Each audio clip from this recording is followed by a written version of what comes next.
भेटण्याकरता माननीय मुख्यमंत्र्यांच्या नेतृत्वामध्ये आम्ही आमचा दौरा सुरू केला आणि सर्वात पहिल्यांदा जळगाव जिल्ह्यापासून याची सुरुवात केली. कारण जळगाव जिल्हा हा खऱ्या अर्थानं आई मुक्ताई आणि बहिणाबाईचा जिल्हा आहे, ज्यांनी केवळ महिलांनाच नाही तर संपूर्ण समाजाला दिशा देण्याचं काम केलं. आणि म्हणूनच आज या ठिकाणी या लाडक्या बहिणी योजनेची एक प्रकारे सुरुवात आपण करतो आहोत.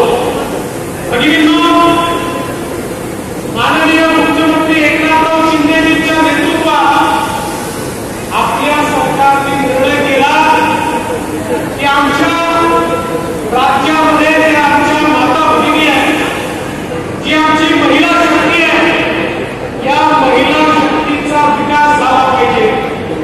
देशाचे प्रधानमंत्री माननीय मोदीजी सांगतात, देश विकसित करायचा असेल तर ज्या देशामध्ये महिला या सक्षम होतात तोच देश विकसित होऊ शकतो. महिलांना मागे ठेवून कुठलाही देश पुढे जाऊ शकत नाही. आणि म्हणून मोदीजींनी सांगितल्याप्रमाणे या महाराष्ट्रामध्येही माननीय मुख्यमंत्र्यांच्या नेतृत्वात महिलांच्या सक्षमीकरणाचं काम हे आपण त्या ठिकाणी सुरू केलं. आज आपण पाहतोय मोदीजींच्या नेतृत्वात 25 कोटी लोकांना गरिबीच्या बाहेर आणण्याचं काम झालं. आज या ठिकाणी आमच्या बचत गटाच्या माध्यमातून मोदीजींनी लखपती दिदींचा कार्यक्रम आखला, तर आमच्या गिरीश भाऊच्या नेतृत्वात महाराष्ट्रामध्ये 15 लाख आमच्या बचत गटाच्या महिला या लखपती दिदी झाल्या. त्यांच्या सन्मानाकरता मोदीजी 25 तारखेला याच कार्यक्रमामध्ये येणार आहे आणि कोट्यावधी महिलांना त्या ठिकाणी लखपती दिदी बनवायचा आमचा प्रयत्न आहे. महाराष्ट्रामध्ये 6.5 लाख बचत गटाच्या माध्यमातून 65 लाख कुटुंबांना आपण जोडलंय. 15,000 कोटी रुपयाचं कर्ज आपण त्या ठिकाणी दिलेलं आहे किंवा 25,000 रुपयाचं आपण केलं आहे. आणि खऱ्या अर्थानं मुख्यमंत्री महोदय आपण अतिशय योग्य निर्णय घेतला. कारण आमच्या माता भगिनी अशा आहेत, आमच्या बचत गटाच्या महिला अशा आहेत, एकही पैसा कर्जाचा त्या पुरवत नाही. एकूण एक पैसा त्या परत करतात. 15,000 रुपयाचे एक पैसा परत करण्याचं काम त्यांनी या ठिकाणी केलं. आणि म्हणूनच आता तुम्हाला सक्षम करण्याकरता बाजारपेठ आणि व्यापार पेठ देखील आपलं सरकार देत आहे. आता बचत गट हे केवळ कागदावर होणार नाही, तर बचत गट हे महिलांना सक्षम करण्याचं काम करतील आणि त्याची सुरुवात देखील आज या ठिकाणी झाली आहे. हे सांगताना मला अतिशय चांगलं वाटतंय. या ठिकाणी लाडकी बहीण योजनेच्या माध्यमातून 1,500 रुपये महिन्याला देण्याचा निर्णय आपण घेतला, तर या ठिकाणी काही लोकांच्या पोटात दुखायला लागलं. कुणी म्हणालं तुम्ही महिलांना विकत घेता का, कुणी म्हणालं तुम्ही महिलांना लाच देता का. अरे नालायकांनो, तुम्हाला कधीतरी बहिणीचं प्रेम समजेल की नाही. अरे बहिणीच्या प्रेमाचं मोल नसतं. बहिणी त्यावेळेस प्रेम करतात, हरवून करतात. आमच्या बहिणीचं एक वेळेस स्वतः ठेवणार नाही, पण भावाला त्या ठिकाणी जेव घालतील. आपल्या भावाकरता काही पण करण्याची त्या ठिकाणी इच्छाशक्ती आमच्या बहिणींमध्ये असते. त्यामुळे हे 1,500 रुपयामध्ये बहिणीचं प्रेम कोणी सुद्धा घेऊ शकत नाही. अरे 1,500 रुपये तर या ठिकाणी आमच्या बहिणींना दिलेली भाऊबीज आहे, ते प्रेम आहे. अरे आम्ही तुमच्या प्रेमात मुक्त होऊ शकत नाही, पण जी काही राज्याची क्षमता आहे त्या क्षमतेच्या माध्यमातून आमच्या बहिणींच्या संसाराला थोडासा हातभार आमचाही लागला पाहिजे. म्हणून मुख्यमंत्री लाडकी बहीण योजना सुरू केली. परवा एक नेते म्हणाले 1,500 रुपयामध्ये काय होतं. माझा त्यांना सवाल आहे, तुम्हाला संधी मिळाली होती, तुमची कवडी पण तुम्ही आमच्या माता भगिनींना दिली नाही. आता आम्ही 1,500 रुपये देतो, तुमच्या पोटात का दुखताय. भगिनींनो, या सावत्र भावापासून तुम्हाला सावधान राहावं लागेल. ज्यांना तुम्हाला देणारे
गावचं आधार सीडिंग झालेलं नाही. आता आम्ही कलेक्टरला इमिजिएटली सांगितलं हे आधार सीडिंग तुम्ही करून घ्या, कारण तुमच्या खात्यात जर पैसे टाकायचे असतील तर तुमचं खातं तुमच्या आधार नंबरशी जोडलेलं असलं पाहिजे. 1 कोटी महिलांना जोडलं, 35 लाख महिलांचं राहिलं. आता पुढच्या 4-5 दिवसांमध्ये 35 लाख महिलांची आम्ही जोडून घेऊ. पण एखाद्याचं जुळण्याकरता उशीर झाला, काळजी करू नका, त्यांनाही पैसे मिळणार आहेत. आणि 1,35,00,000 आम्ही थांबणार नाही. या 31 ऑगस्ट पर्यंत ज्यांचे फॉर्म आले आहेत त्यांना जुलै आणि ऑगस्ट महिन्याचे दोन्ही महिन्याचे पैसे देऊ, सप्टेंबर मध्ये तिन्ही महिन्याचे पैसे देऊ, ऑक्टोबर पर्यंत त्या ठिकाणी आपल्याला 2 महिन्याचे पैसे आम्ही देत राहू. त्यामुळे एखाद्याच्या खात्यात काही चूक झाली, फॉर्म मध्ये चूक झाली की लगेच तुमचे सावत्र भाऊ तुमच्यापर्यंत येतील आणि तुम्हाला सांगतील बघा बघा तुम्हाला दिलं नाही, तुमचे पैसे दिले, तुमचे पैसे मिळणार नाही. या सावत्र भावांपासून सावध राहा. तुमचे सख्खे भाऊ मंचावर बसलेले आहेत, ते तुम्हाला वंचित राहू देणार नाही. आज आपल्या मुख्यमंत्र्यांच्या नेतृत्वात 3 सिलेंडर देण्याची योजना आपण केली. मुख्यमंत्र्यांच्या नेतृत्वात एसटी मध्ये मोफत प्रवासाची योजना केली. एसटी मध्ये मोफत प्रवासाची योजना केल्याचा फायदा काय झाला माहितीये? आमच्या सगळ्या महिला एसटी इतक्या मोठ्या प्रमाणात प्रवास करायला लागल्या. आमची तोट्यात असलेली एसटी ही आता फायद्यात यायला लागली, कारण महिलांनी ठरवलं आणि एसटीला फायद्यामध्ये त्या ठिकाणी आणलं.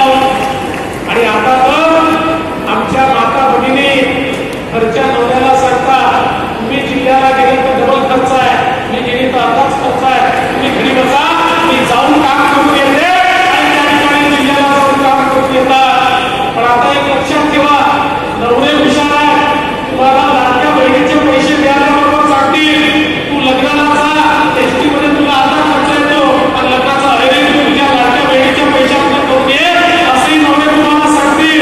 त्यामुळे याच्यापासून सावध राहा.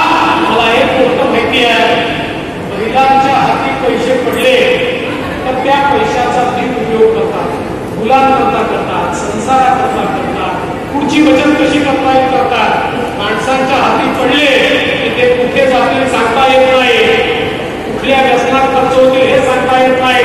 आणि म्हणूनच महिलांनाच सक्षम करण्याचा निर्णय या ठिकाणी आम्ही घेतला. आणि त्या माध्यमातून खरं म्हणजे एक गोष्ट सांगितली पाहिजे की रोज हे नवीन नवीन या ठिकाणी खोटं सांगतात. या खोटं सांगणाऱ्या महाविकास आघाडीच्या नेत्यांना मी बहिणाबाईंच्या शब्दातच सांगू इच्छितो, इमानाने विसरला त्याला देख म्हणून नाही, जलमदानाने बोलला त्याला लेख म्हणून नाही, ज्याच्यामध्ये नाही भाव त्याला भक्ती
नतमस्तक होतो.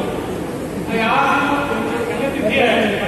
त्या राजमाता राष्ट्रमाता अहिल्यादेवी होळकर यांच्याही चरणी नतमस्तक होतो.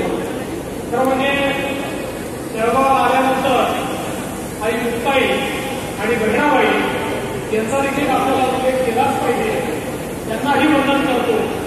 आणि खऱ्या अर्थानं आमच्या माता भगिनींना त्यांनी शिक्षण दिलं आणि वंचित शिक्षणापासून ज्या होत्या त्यांना शिक्षणापर्यंत पोहोचवलं. त्या सावित्रीबाई फुले यांनाही वंदन अर्पित करतो. आज मंचावर उपस्थित असलेले महाराष्ट्राचे लाडके